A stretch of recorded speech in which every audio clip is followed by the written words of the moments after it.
नमस्ते बच्चों, ये क्लास 8 का force and pressure third unit है, ठीक है, साइंस का। तो इसको हम लास्ट टॉपिक है जिसका नाम है आर्किमिडीज प्रिंसिपल। तो ये अच्छी तरीके से जो है वो समझने की कोशिश करेंगे कि आर्किमिडीज प्रिंसिपल है क्या। देखिए बहुत सिंपल है और सबसे मेन बात यह है बच्चों कि आपको इसको रट्टा नहीं मारना है। कोई भी डेफिनेशन हो, कोई भी प्रिंसिपल हो, याद जरूर कर लेना है, रट्टा मार के उसको याद करना है, पर उसके पहले आपको उसको कंसेप्ट जो है वो अगर आपको समझ में आता है तभी आपको फ्यूचर में इसका फायदा होगा। सिर्फ रट्टा मारोगे फायदा नहीं होगा। उसको समझ लो, कंसेप्ट क्या बोल रहा है। कोई भी चीज है तो कंसेप्ट क्या है, उसका डेफिनेशन है तो क्या उसका कंसेप्ट है, उसके बाद डेफिनेशन पूरी रट्टा मार के याद कर लो, कोई दिक्कत की बात नहीं, पर समझ लो पहले, ठीक है। देखिए ये आर्किमिडीज प्रिंसिपल से पहले आपको जो है वो बायोंट फोर्स जो है वो समझना बहुत इंपॉर्टेंट है। प्रीवियस लेक्चर में हमने बायोंट फोर्स के बारे में देखा, बायोंसी के बारे में देखा, इस लेक्चर में भी देखेंगे क्योंकि ये इससे रिलेटेड है, थोड़ा सा समझने की कोशिश करेंगे। देखिए ये एक लिक्विड है। लिक्विड हम जनरली कौन सा लेते हैं, लिक्विड लेते हैं वाटर। ये एक मैंने बीकर पे वाटर ले लिया, ठीक है।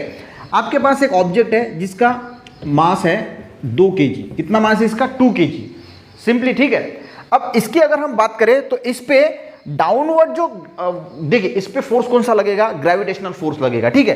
पर अभी हमने इसको जो है वो लिक्विड में डीप नहीं किया है। लिक्विड में डाला है क्या, बिल्कुल नहीं, इसको हमने लिक्विड में नहीं डाला है। अभी ये लिक्विड के बाहर एयर में है यानी हवा में है।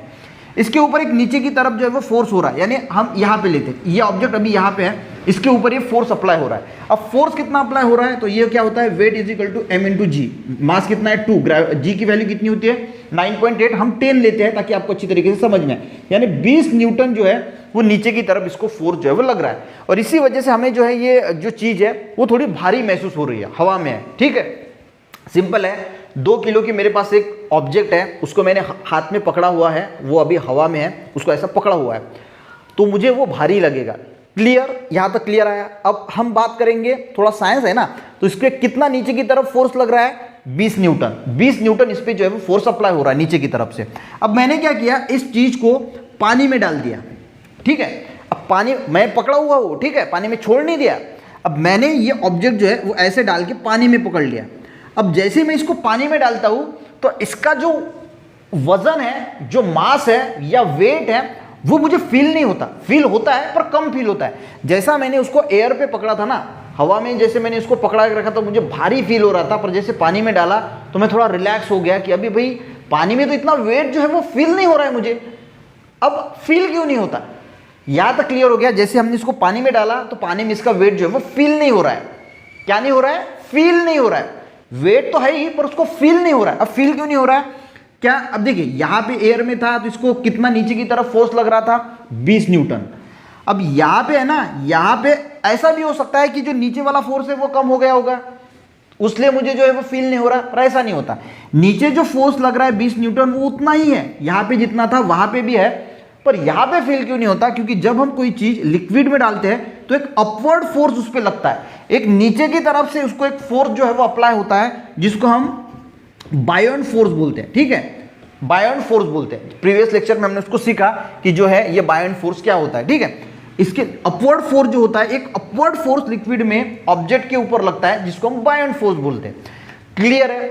अब हमें ये पता होना चाहिए कि ये बायोंट फोर्स जो है वो लग कितना रहा है, ये भी है ना कि ये बायोंट फोर्स इस पे लग रहा है, ये तो क्लियर है, ठीक है। और इसी वजह से हमें इसका जो मास है, वेट है, वो हमें फील नहीं होता, क्योंकि ये नीचे की तरफ से एक अपवर्ड फोर्स जो है, अपवर्ड यानी नीचे की ऊपर की तरफ से, यानी नीचे से ऊपर की तरफ से एक फोर्स अप्लाई हो रहा है, उसी को हम बायोंट फोर्स बोलते हैं। प्रीवियस लेक्चर में मैंने इसको आपको अच्छी तरीके से समझा के भी दिया था। पर अब हम बात करेंगे कि ये बायोंट फोर्स लग रहा है, पर वो लग कितना रहा है। अगर मान के चलो कि ये 5 न्यूटन है तो हम इससे में से 5 निकाल देते हैं तो ये आएगा 50 न्यूटन। तो यहाँ पे जो था ये 20 न्यूटन फोर्स अप्लाई हो रहा था हवा में, पानी में डाला तो ये 15 न्यूटन हो गया, ठीक है। और इसी वजह से ये हमें हल्का फील होता है, क्योंकि जो फोर्स लग रहा है नीचे की तरफ से अब वो कम हो गया है, और इसी वजह से हमें ये जो है वो थोड़ा सा हल्का महसूस होता है। यहाँ तक क्लियर हो गया। अब हम बात करेंगे कि ये यहाँ तक क्लियर हो गया ना, समझ में आ गया ना, सिंपल कंसेप्ट है, ठीक है, ये समझना बहुत इंपॉर्टेंट है। अब हम आगे की तरफ मुड़ते हैं। देखिए यहां तक समझ में क्लियर होगा ना बच्चों। अब देखिए अब बायोंट फोर्स लग रहा है, अब बायोंट फोर्स लग कितना रहा है वो क्वेश्चन मार्क है ना, कि कितना लग रहा है। तो ये क्या होता है, देखिए ये पानी है, ठीक है, ये जो पानी है यहां पे हम यहां तक पानी भरा हुआ है, ठीक है। अब एक ऑब्जेक्ट मैंने इसमें डाल दिया, ठीक है। अब ये जैसे ही मैं ऑब्जेक्ट इसमें डालता हूं तो यहां पे भी पहले पानी था, ठीक है, और ये ऑब्जेक्ट ने इस अंदर डालने के बाद ये जो पानी इसमें था, ये पानी क्या हो गया, डिस्प्लेस हो गया। डिस्प्लेस यानी मूव हो गया और इसकी जगह जो है वो इस ऑब्जेक्ट ने ले ली। इस कंसेप्ट को समझ में आ गया। जैसे ही हम कोई ऑब्जेक्ट पानी में डालते हैं तो वो पानी जो है वो डिस्प्लेस होने लगता है ना।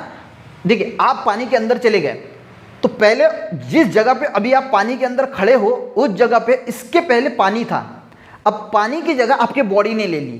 क्लियर? तो वो पानी कहा, वो पानी तो डिस्प्लेस हो गया ना, वो पानी इधर उधर चला गया, हट गया। तो जैसे ही हम कोई ऑब्जेक्ट पानी में डालते हैं तो उसका जो पानी होता है वो डिस्प्लेस हो जाता है, और डिस्प्लेस होने की वजह से ये वाटर लेवल जो है वो ऊपर चली आती है।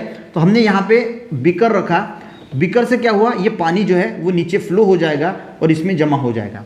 यानी जितना पानी डिस्प्लेस किया इस ऑब्जेक्ट ने, देखिए हम क्या कैलकुलेट कर रहे हैं कि बायोन फोर्स लग कितना रहा है, ये किस पे डिपेंड होता है। तो हमने एक ऑब्जेक्ट डाला, एक ऑब्जेक्ट डालने के बाद उस ऑब्जेक्ट ने पानी को डिस्प्लेस किया, हटाया बाजू से। अब वो हटने के बाद वो वाटर लेवल बढ़ जाती है, तो वाटर लेवल हमें कैलकुलेट करना है ना कि बायोन फोर्स कितना है। तो वो पानी जो है वो इसमें गिर गया, ठीक है।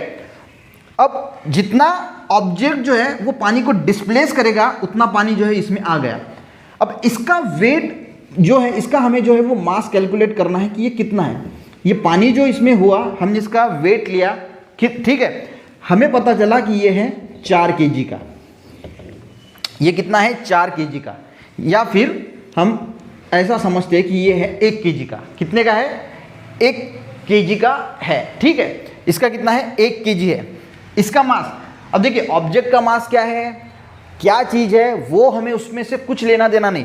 जो लिक्विड बाहर आ रहा है, जो पानी बाहर आ रहा है, ये ऑब्जेक्ट इस पानी में, ऑब्जेक्ट पानी में डालने के बाद उसने कितना लिक्विड यानी वाटर डिस्प्लेस किया, तो उसका जितना वेट होता है। देखिए हमने इसमें डाला, इसके बाद ये पानी इसमें आया और इसका हमने वेट लिया, ये कितना आया, 1 kg, 1 kg आया। तो ये जो होता है वो उसके बराबर होता है, यानी 1 kg है, ठीक है, 1 kg है। हमें इसका W निकालना है, 1 kg इंटू 10 लिया, 10 क्या है, m इंटू जी, ठीक है, m इंटू जी, और ये कितना आया, 10 आया, ठीक है, 10 न्यूटन। इसका मीनिंग क्या है, पहले अगर वही ऑब्जेक्ट, पिछले वाला एग्जांपल हम लेते हैं कि इसका 2 किलो वेट था, इस पे 20 न्यूटन जो है वो फोर्स अप्लाई हो रहा था, और अभी कितना हो रहा है, 10 न्यूटन जो है वो बायोंट फोर्स अप्लाई हो रहा है। तो ये ऑब्जेक्ट डूब जाएगा, क्योंकि नीचे वाला फोर्स ज़्यादा है, ये ऊपर वाला जो है वो कम है, तो ये ऑब्जेक्ट डूब जाएगा। पर हमने ये कैलकुलेट किया कि ऊपर का जो फोर्स लग रहा है, बायोंट फोर्स है, वो कितना लग रहा है। तो ये जो वाटर डिस्प्लेस हुआ, इस वाटर डिस्प्लेस होने के बाद इसका जितना वेट था, उस वेट के हिसाब से हम कैलकुलेट करेंगे कि ये बायोंट फोर्स कितना लग रहा है। क्लियर हो रहा है? अगर मान के चलो कि ये लिक्विड जो है वो, इसका वेट अगर मान के चलो कि 2 kg होता, अब 2 kg अगर होता तो इसकी अगर हम कैलकुलेशंस करते तो इसका कैलकुलेशन आता 20 न्यूटन। अब ये देखिए इसका जो डाउनवर्ड फोर्स था वो भी 20 न्यूटन था, और ये बायोंट फोर्स है ये भी 20 न्यूटन है। तो ये जो है वो ये फ्लोट करेगा, ठीक है, ये फ्लोट करेगा ऊपर की तरफ, या क्योंकि यानी सिंक नहीं होगा, अंदर नहीं डूबेगा, ये वही फ्लोट करेगा, ठीक है, क्योंकि वो इक्वल हो रहा है। अब ये क्लियर हो गया ना। तो सिंपली जो बायोंट फोर्स लग रहा है वो हम किस प्रकार कैलकुलेट करते हैं, तो जो वाटर डिस्प्लेस हो रहा है उसका जितना वेट होता है वो इक्वल होता है बायोंट फोर्स के। यानी वो बायोंट फोर्स किस पे डिपेंड होता है कि कितना लिक्विड डिस्प्लेस हुआ है, ये सबसे मेन बात है। अब आर्किमिडीज प्रिंसिपल को समझते हैं। When an object is partially और फुल्ली इमर्स, पार्शली यानी थोड़ा या फिर पूरा का पूरा इमर्स है इन अ फ्लूइड, फ्लूइड यानी लिक्विड है, या फिर कोई लिक्विड ही हम जनरली लेते हैं, गैस, फ्लूइड का मीनिंग लिक्विड गैस भी होता है, फ्लूइड। अ फोर्स, हम फ्लूइड जनरली कौन सा यूज करते हैं एग्जांपल के लिए, कि वाटर, ठीक है। A force of buoyancy act on it, buoyancy एक फोर्स, जब हम कोई ऑब्जेक्ट या कोई ऑब्जेक्ट जो है वो लिक्विड में या फ्लूइड में इमर्स करते हैं तो उसके ऊपर एक बायोंट फोर्स लगता है। बायोंट फोर्स यानी अपवर्ड फोर्स, ठीक है, act on it upward direction. तो बायोंट फोर्स जो है वो अपवर्ड डायरेक्शन से जो इस पे एक्ट होता है। अब ये जो बायोंट फोर्स है, a force is equal to, ये किसके बराबर होता है, वेट ऑफ फ्लूइड, ये फ्लूइड का वेट हमने जो कैलकुलेट किया, डिस्प्लेस बाय द ऑब्जेक्ट। इस ऑब्जेक्ट ने जितना फ्लूइड जो है वो डिस्प्लेस किया, उसका जितना वेट है वो उसके बराबर होगा बायोंट फोर्स। ये बोल रहा है आर्किमिडीज प्रिंसिपल। हमने ये तो देखा कि कोई ऑब्जेक्ट जो है वो जब हम किसी लिक्विड में, फ्लूइड में इमर्स करते हैं तो उसके ऊपर एक बायोंट फोर्स लगता है जो अपवर्ड डायरेक्शन से होता है। ये तो हमने बायोंट फोर्स में कल के लेक्चर में देखा कि उसको हम बायोंट फोर्स बोलते हैं। पर आर्किमिडीज ने ये ढूंढा कि भाई ये फोर्स लगता है, ठीक है, पर ये फोर्स डिपेंड किस पे होता है, कितना फोर्स लगेगा ये हमें किससे पता चलेगा। फिर उन्होंने बोला कि कोई भी ऑब्जेक्ट जब किसी लिक्विड में इमर्स होता है तो वो जितना लिक्विड जो है